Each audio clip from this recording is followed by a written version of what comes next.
കണ്ടുപിടിക്കും മക്കളെ, നിങ്ങൾ കണ്ടുപിടിക്കും. വെള്ളാപ്പള്ളി നടേശനെ കണ്ടുപിടിക്കും. ഇങ്ങനെ ആയിരിക്കണം. ആശാൻ ഒരു ചാണക്യനാണ്. അമിത്ഷായൊക്കെ എവിടെ എത്താൻ ഒരിടത്തും എത്തൂല. നരേന്ദ്രമോദിയോ അമിത്ഷായോ വി ഡി സതീശനോ പിണറായി വിജയനൊക്കെ എങ്ങും എത്തത്തില്ല. നമ്മളെ വെള്ളാപ്പള്ളി ആശാനാണ് ആശാൻ. ആശാൻ 3 കാര്യങ്ങൾ അടിച്ചിട്ടുണ്ട്. അടിച്ചത് കണ്ടായിരുന്നോ? നേരിയ മഴയെന്നൊക്കെ നമ്മൾ പറയാറില്ലേ, ഒരു ചാറ്റൽ മഴ, ഒരു തൂറ്റൽ മഴ. അതുപോലെ നേരിയ ഭൂരിപക്ഷത്തിൽ LDF വരും. പോരെ? വെള്ളാപ്പള്ളി ആശാൻ്റെ എല്ലാ കേസും ശരിയാവൂലേ? അടുത്ത ആശാൻ പ്രഖ്യാപിച്ചിരിക്കുന്ന ഒരു കാര്യം, BJP അക്കൗണ്ട് തുറക്കും. അതും കറക്റ്റല്ലേ? ഈ തെരഞ്ഞെടുപ്പ് കഴിഞ്ഞതിൻ്റെ അന്ന് 6:30 മണിക്ക് അദ്ദേഹം ഒരു ബൈറ്റ് കൊടുത്തു. പക്ഷേ അത് കേരളത്തിൽ കറങ്ങിയില്ല. ഒരുപാട് ബൈറ്റ് കൊടുത്തെന്താണ്, തീരദേശങ്ങളിൽ, നേമത്തും അല്ലെങ്കിൽ പിന്നെ തിരുവനന്തപുരത്തേക്കുള്ള തീരദേശങ്ങളിലും മത്സ്യത്തൊഴിലാളികളുടെ ഇടയിൽ, അങ്ങനെയുള്ള വിഭാഗങ്ങളുടെ ഇടയിലും, അതുപോലെ കഴക്കൂട്ടത്തുമൊക്കെ ഉള്ള ആളുകളുടെ ഇടയിലൊക്കെ വലിയ ന്യൂനപക്ഷങ്ങൾ, ക്രിസ്ത്യൻ ന്യൂനപക്ഷങ്ങളുടെ ഇടയിൽ ഒരു BJP അനുകൂലമായ തരംഗം 1-2 മണ്ഡലങ്ങളിൽ ഉണ്ടായിട്ടുണ്ട്. അതുകൊണ്ട് നേമത്ത് രാജീവ് ചന്ദ്രശേഖരും അതുപോലെ തന്നെ അപ്പുറത്ത് പിന്നെ കഴക്കൂട്ടത്ത് വി മുരളീധരനും ജയിക്കും എന്നൊരടി നമ്മുടെ ചേട്ടൻ അടിച്ചായിരുന്നു, അണ്ണൻ വെള്ളാപ്പള്ളി ആശാൻ അടിച്ചായിരുന്നു. പക്ഷേ അത് അത്ര അങ്ങോട്ട് ക്ലച്ച് പിടിച്ചില്ല. ഇന്നിപ്പോൾ അദ്ദേഹം വളരെ കൃത്യമായിട്ട് പറഞ്ഞിരിക്കുന്നു, BJP അക്കൗണ്ട് തുറക്കും. കഴിഞ്ഞ ആഴ്ച വരെ അദ്ദേഹം പറഞ്ഞത് BJP അക്കൗണ്ട് തുറക്കും ബാങ്കിലാണ്, അല്ലെങ്കിൽ കോപ്പറേറ്റീവ് സൊസൈറ്റിയിലാണെന്ന് പറഞ്ഞു. ഇപ്പോൾ പക്ഷേ അസംബ്ലിയിൽ അക്കൗണ്ട് തുറക്കും. അത് 0 മുതൽ 5 വരെ തുറന്നാലും അത്ഭുതമില്ല എന്ന് വെള്ളാപ്പള്ളി ആശാൻ. മൂന്നാമത് ആശാൻ ഒരു അടി അടിച്ചിട്ടുണ്ട്. മൂന്നാമത്തെ അടിയാണ് കുറച്ചുകൂടി രസകരമായ അടി. VD സതീശൻ വനവാസത്തിന് പോകരുതേ, അയ്യോ അച്ഛാ പോകരുതേ, അയ്യോ അനിയ പോകരുതേ, നമുക്ക് കാര്യങ്ങളൊക്കെ ഉണ്ട്, അനിയൻ പോകരുത് എന്ന് പറയാം.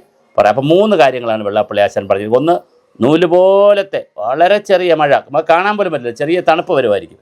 അങ്ങനെ വളരെ 70 പറ്റത്തില്ലല്ലോ, 71, 72, 73 സീറ്റിലൊക്കെ LDF അധികാരത്തിൽ വരും, നേരിയ ഭൂരിപക്ഷത്തിൽ വരും. അപ്പോൾ അത് ആശാൻ്റെ സ്വപ്നങ്ങളാണ്. ഇനിയിപ്പോൾ നാളെ രാവിലെ 11 മണിയാകുമ്പോൾ പറയും ഭൂരിപക്ഷമൊന്നും ഇല്ലെന്ന് പറയുമെന്ന് അറിഞ്ഞുകൂടാ. എന്തായാലും ഇപ്പോൾ വെള്ളാപ്പള്ളി ആശാൻ്റെ അവസാനത്തെ റിസൾട്ട് കണിച്ചകുളങ്ങരയിൽ നിന്ന് വന്നിട്ടുണ്ട്. അദ്ദേഹം പ്രവചിച്ചിരിക്കുന്നതനുസരിച്ച് നേരിയ ഭൂരിപക്ഷം, ഒരു നേരിയതുപോലത്തുള്ള ഒരു നൂല് പോലത്തെ ഒരു നൂലിഴ ഭൂരിപക്ഷം LDFനുണ്ട്. അതുകൊണ്ട് അവർ അധികാരത്തിൽ വരും. VD സതീശൻ ഒരു കാരണവശാലും എവിടെ പോകരുത്, ഈ നമ്മുടെ കാനനവാസത്തിന് പോകരുത്. അദ്ദേഹത്തിന് വേണമെങ്കിൽ കാനനത്തിൽ കൂടെ ശബരിമല പോകാം, വല്ല റിസോർട്ടിലൊക്കെ പോയിരിക്കുക, ഈ ഇടയ്ക്ക് പോയിരുന്ന പോലെ. അല്ലാതെ സ്ഥിരം കാനനവാസത്തിന് പോകരുത്, വനവാസത്തിന് പോകരുത്. BJP അക്കൗണ്ട് തുറക്കും. അത് 1 ആണോ 2 ആണോ 5 ആണോ എന്നിപ്പോൾ ആശാൻ പറഞ്ഞിട്ടില്ല. നാളെ ഒരു റിസൾട്ടും കൂടെ വന്നതിന് ശേഷം, നാളത്തെ ട്രെൻഡ് കണ്ടതിന് ശേഷം വീണ്ടും അദ്ദേഹം പറയുന്നതാണ്. എന്തായാലും മൈക്കുകളെല്ലാം ചാനലുകാർ കണിച്ചകുളങ്ങരയിലേക്ക് തിരിച്ചു വയ്ക്കുക. അവിടെ നിന്ന് വീണ്ടും ബ്രോഡ്കാസ്റ്റുകൾ വന്നുകൊണ്ടിരിക്കുന്നു.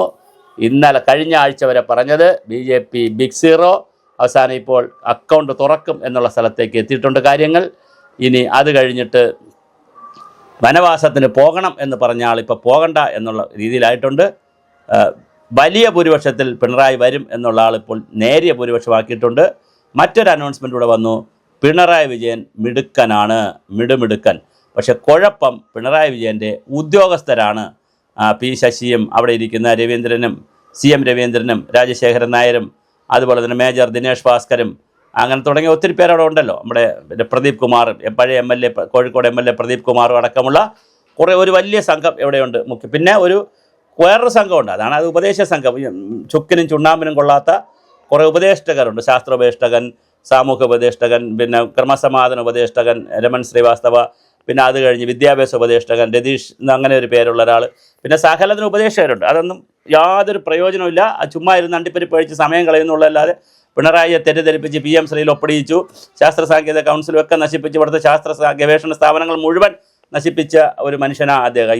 ഈ പറയുന്ന പോലെ ഇരിക്കുന്ന നമ്മുടെ ദത്തൻ, MC ദത്തൻ. അതൊക്കെ ഒന്നിനും കൊള്ളാത്ത വേസ്റ്റ് കേസുകളാണ്. യാതൊരു കാര്യമില്ല. രാവിലെ വന്നിരിക്കുന്നു, വൈകുന്നേരം പോകുന്നു എന്നുള്ളതല്ലാതെ കുറേ സ്റ്റാഫുകളെയും വെച്ച് കമ്പ്യൂട്ടറൊക്കെ വെച്ച് ലാപ്ടോപ്പിലിരുന്ന് എന്തെങ്കിലും ചെയ്യുന്നു എന്നുള്ള യാതൊരു കാര്യമില്ല. കുറേ സെമിനാറിലൊക്കെ പങ്കെടുത്ത് അവിടെ പോയി കണ്ണൂർ TCMൻ്റെ ഓഫീസിൽ നിന്ന് വരികയാണെന്നൊക്കെ പറഞ്ഞ് കുറേ നുണയും കൊണ്ടുപോയി പറഞ്ഞ് സെക്രട്ടേറിയറ്റിലെ സ്ഥലം ഒഴിവാക്കി പിന്നെ ബുദ്ധിമുട്ടിച്ചതല്ലാതെ യാതൊരു സെൻസും സമൂഹത്തിനുണ്ടാക്കിയിട്ടില്ല. പിന്നെ പത്രമാധ്യമങ്ങളുടെ മീഡിയകളുടെ വലിയ റൂം തുറന്ന് വല്ല കാര്യമുണ്ടോ? ഒരു കാര്യമില്ല. അതൊക്കെ പിന്നെ എത്ര മാധ്യമ ഉപദേഷ്ടാക്കൾ, പ്രഭാവർമ്മ, അബൂബക്കർ, മനോജ്, ഒരു 10-20 മാധ്യമ ഉപദേഷ്ടാക്കളെ വെച്ചു. അതിൻ്റെ അതൊരു കാര്യമില്ല. വളരെ കുറച്ച് ആളുകളുടെ ആവശ്യമുള്ളൂ. പക്ഷേ എന്തായാലും തീർച്ചയായിട്ടും വളരെ വലിയ ഓഫീസിലാണ് പ്രശ്നം. MV ജയരാജൻ ഇരുന്നപ്പോൾ കുറച്ചുകൂടെ മനുഷ്യപ്പറ്റുണ്ടായിരുന്നു. MLA മാർക്ക് പോലും മന്ത്രിയെ കാണാൻ പറ്റുന്നില്ല. അത് പക്ഷേ ശരിയാണ്. അത് പക്ഷേ ഒന്നാം പിണറായി സർക്കാരിലും ആ ഒരു പ്രശ്നം ഉണ്ടായിരുന്നു. ഒരു ദിവസം വിൻസെൻ്റ് MLA-യും IB സതീഷ്, അത് വലിയ വാർത്ത വന്നതാണ്, IB സതീഷ് MLA-യും കൂടി മുഖ്യമന്ത്രിയുടെ സമയമെടുത്ത് മുഖ്യമന്ത്രിയെ കാണാൻ പോയി. രണ്ടുപേരും കൂടെ ഒരേ സമയത്താണ്, ഏകദേശം അടുത്തടുത്ത സമയമാണ് കൊടുത്തത്. രണ്ടുപേരും കൂടെ പോയി കണ്ട് കാര്യങ്ങൾ പറഞ്ഞപ്പോൾ മുഖ്യമന്ത്രി കുറേ ഫയലൊക്കെ നോക്കിക്കൊണ്ടിരിക്കുകയാണ്. ഭരണത്തിൽ വന്ന ആദ്യത്തെ വർഷമാണ് ഒന്നാം പിണറായി സർക്കാരിൽ. അദ്ദേഹം AB സതീഷ് പുറത്തിറങ്ങിയപ്പോൾ ഏതോ ഒരു കാര്യം വിട്ടുപോയി. അങ്ങനെ ഒന്നുകൂടി CM-നോട് സംസാരിക്കണമെന്ന് പറഞ്ഞ് പുള്ളി അകത്ത് കയറിയപ്പോൾ CM ചൂടായി. CM ചോദിച്ചു, നിങ്ങൾ വരുമ്പോൾ ഇവിടെ സംസാരിക്കാനല്ല ഞാനിവിടെ ഇരിക്കുന്നത്, MLA-മാർ വരുമ്പോൾ സംസാരിക്കാനല്ല ഞാനിവിടെ ഇരിക്കുന്നത്, ഫയൽ നോക്കാൻ ഉദ്യോഗസ്ഥരിരിക്കുന്ന കണ്ടൂടെ, ഇനിയും നിങ്ങൾ സമയമെടുത്ത് വരണമെന്ന് പറഞ്ഞ് വിരട്ടി വിട്ടു. അപ്പോൾ അതൊരു പിണറായി ശൈലിയാണ്. അങ്ങനെ MLA-മാരെ പോലും കാണാൻ അനുവദിക്കാത്ത ആ MLA-മാർ ചെന്ന് പരാതി ആരോട് പറഞ്ഞിട്ടുണ്ട്? കണിച്ചകുളങ്ങര ആശാൻ്റെ അടുത്ത്. കണിച്ചകുളങ്ങര ആശാനാണല്ലോ ഇതിൻ്റെ എല്ലാം ഒരു ജോത്സ്യൻ, എല്ലാം ചെയ്യുന്ന ആളും. അപ്പോൾ MLA-മാർ ചെന്ന് AK സെൻറ്ററിൽ പരാതി പറയാതെ ആശാൻ്റെ അടുത്ത് പരാതി പറഞ്ഞു. ആശാൻ ഇത് മനസ്സിൽ വെച്ചിരുന്നു. ഇപ്പോൾ ആശാൻ ഇതെടുത്ത് പൊട്ടിച്ചു.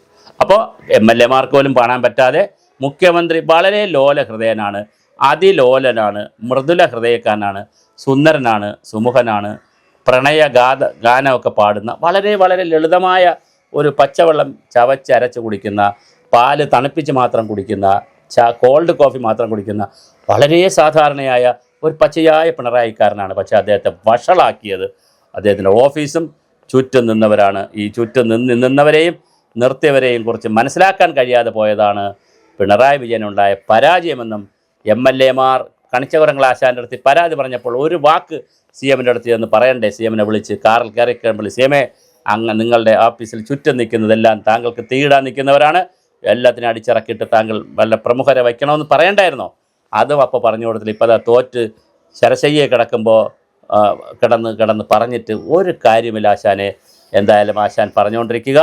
നാളെ വൈകുന്നേരം വരെ ആശാൻ്റെ ബൈറ്റിന് വലിയ സാധ്യതയുണ്ട്. അത് കഴിഞ്ഞാൽ പിന്നെ നമുക്ക് അടുത്ത സ്ഥലത്ത് നാടകവും സർക്കസും അവതരിപ്പിക്കാം.